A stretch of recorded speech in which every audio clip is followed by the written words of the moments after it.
ನಮಸ್ಕಾರ ಸ್ನೇಹಿತರೆ, ರೈತರ ಖಾತೆಗೆ ಹಣ ಬರಲಿದೆ. ಹಾಗಾದರೆ ಕೇಂದ್ರ ಸರ್ಕಾರದ ಮಹತ್ವದ ನಿರ್ಧಾರಕ್ಕೆ ಗ್ರೀನ್ ಸಿಗ್ನಲ್ ಸಿಕ್ಕಿದೆ ಸ್ನೇಹಿತರೆ. ದೇಶದಾದ್ಯಂತ ಗೋಧಿ ಉತ್ಪಾದನೆ ದಾಖಲೆ ಮಟ್ಟವನ್ನು ತಲುಪಿರುವ ಹಿನ್ನೆಲೆ ಕೇಂದ್ರ ಸರ್ಕಾರ ರೈತರ ಆದಾಯ ಹೆಚ್ಚಿಸಲು ಮಹತ್ವದ ನಿರ್ಧಾರ ಕೈಗೊಳ್ಳಲಾಗಿದೆ ಸ್ನೇಹಿತರೆ. ಹಾಗೆ ಹೆಚ್ಚುವರಿಯಾಗಿ 25 ಲಕ್ಷ ಮೆಟ್ರಿಕ್ ಟನ್ ಗೋಧಿ ರಫ್ತು ಮಾಡಲು ಅನುಮತಿಯನ್ನು ನೀಡಲಾಗಿದೆ ಸ್ನೇಹಿತರೆ. ಹಾಗೆ ಮಾರುಕಟ್ಟೆಯಲ್ಲಿ ಸ್ಥಿತಿ ಮತ್ತು ಇಳುವರಿ ಅಂದಾಜುಗಳ ಪರಿಶೀಲನೆ ಬಳಿಕವೇ ಈ ತೀರ್ಮಾನ ಕೈಗೊಳ್ಳಲಾಗಿರುವುದು. ಹಾಗೆ ಉತ್ಪಾದನೆಯ ಏರಿಕೆ 2025 ಮತ್ತು 26ನೇ ಸಾಲಿನ ರಬಿ ಹಂಗಾಮಿನಲ್ಲಿ ಗೋಧಿ ಬೆಳೆ ಪ್ರದೇಶ 328.4 ಲಕ್ಷ ಹೆಕ್ಟರ್ನಿಂದ 334.17 ಲಕ್ಷ ಹೆಕ್ಟರ್ಗೆ ಏರಿಕೆಯಾಗಿದೆ ಸ್ನೇಹಿತರೆ. ಈ ಬಾರಿ ಒಟ್ಟು 1202 ಲಕ್ಷ ಮೆಟ್ರಿಕ್ ಟನ್ ಗೋಧಿ ಉತ್ಪಾದನೆ ನಿರೀಕ್ಷೆ ಇದ್ದು, ಸರ್ಕಾರದ ಗೋಧಿ ಗೋದಾಮುಗಳಲ್ಲಿ ಅಗತ್ಯಕ್ಕಿಂತ ಹೆಚ್ಚಿನ ಸಂಗ್ರಹ ಲಭ್ಯವಿದೆ. ಹಾಗೆ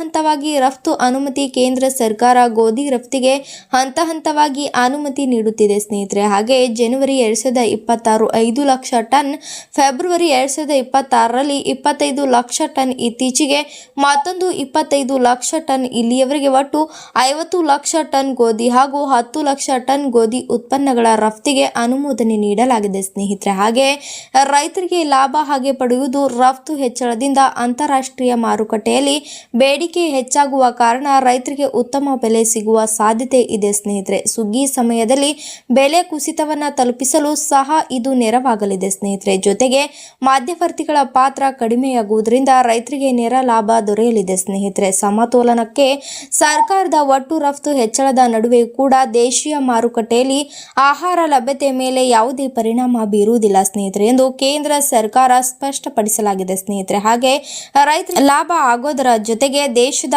ಆಹಾರ ಭದ್ರತೆಯನ್ನು ಕಾಪಾಡುವುದು ಸರ್ಕಾರದ ಪ್ರಮುಖ ಗುರಿಯಾಗಿರುತ್ತದೆ ಸ್ನೇಹಿತರೆ. ಈ ನಿರ್ಧಾರದಿಂದ ದೇಶದ ಗೋಧಿ ರೈತರಲ್ಲಿ ಹೊಸ ಉತ್ಸಾಹ ಮೂಡಿಸಲು ಮುಂದಿನ ದಿನಗಳಲ್ಲಿ ಮಾರುಕಟ್ಟೆ ಪರಿಸ್ಥಿತಿಗೆ ಅನುಗುಣವಾಗಿ ಇನ್ನಷ್ಟು ಮಹತ್ವದ ತೀರ್ಮಾನಗಳನ್ನು ಕೈಗೊಳ್ಳುವ ಸಾಧ್ಯತೆ ಇರುತ್ತದೆ ಸ್ನೇಹಿತರೆ.